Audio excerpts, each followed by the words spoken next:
Bakterid inimkehas. Igal inimesel on unikaalne bakterikooslus. Meie keha on nagu hotell. Siin elab miljardeid elanikke. Neid on meie sees ja peal. Igal pool, kus on mõnusalt soe, niiske ja palju toitu. Pikka aega seostati bakterid peamiselt haigustega.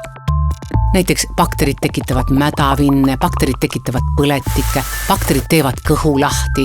Nüüdseks on selgunud, et suurem osa inimesega koos elavatest bakteritest on hoopis head. Bakterid võivad olla nii meie sõbrad kui vaenlased. Oluline on tasakaal. Kõige rohkem baktereid elab jämesooles.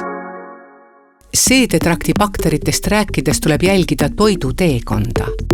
Söödud toit liigub mööda söögitoru makku, kus bakterid on vähe. Peensoole algusosas leidub neid juba rohkem ja lõpposas lisandub veelgi. Tõeline bakteri kuningriik asub jämesooles.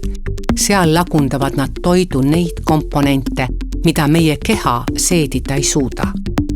Lõpuks väljub seedimata jäänud mass väljaheitena, mis lisaks veele ja toidujääkidele sisaldab rohkelt baktereid.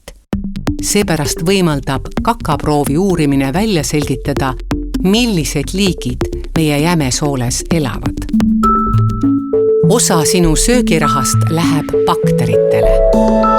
Bakterite kogukond meie sees sõltub suuresti toidust, mida me sööme.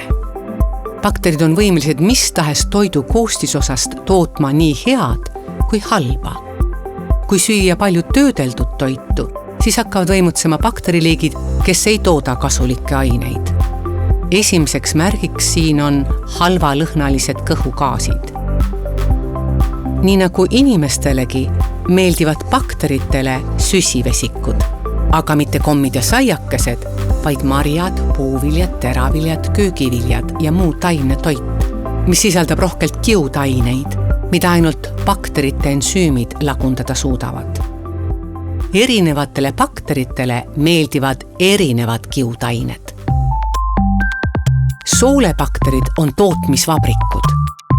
Bakterid lagundavad kiudained erinevateks hapeteks, mis on oluline energiaallikas nii inimese kui bakterirakkudele. Ilma soolestiku bakteriteta saaksime toidust 10–15% vähem energiat.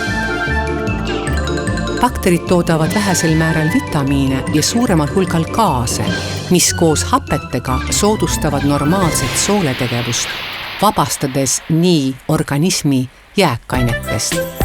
Päevas toodavad bakterid gaasi 500–1500 milliliitrit ning see väljutatakse 10–20 korra jooksul. Selles pole midagi ebatavalist, pigem on see märk, et meie bakteritega on kõik korras. Põhjus peitub kiudainetes, mida saame juur-, puu- ja teraviljadest.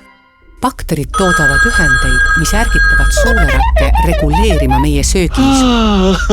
Veelgi enam, kasulikud bakterid toodavad aineid, mis koostöös ajuga teevad meid rõõmsaks ja õnnelikuks.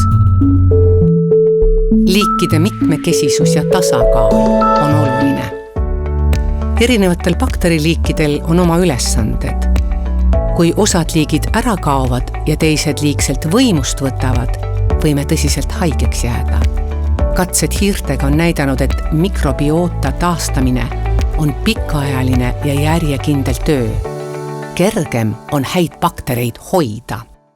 Süües mõtle ka sellele, mis meeldib sinu bakteritele, sest ainult nii saavad bakterid sulle kasulikud olla.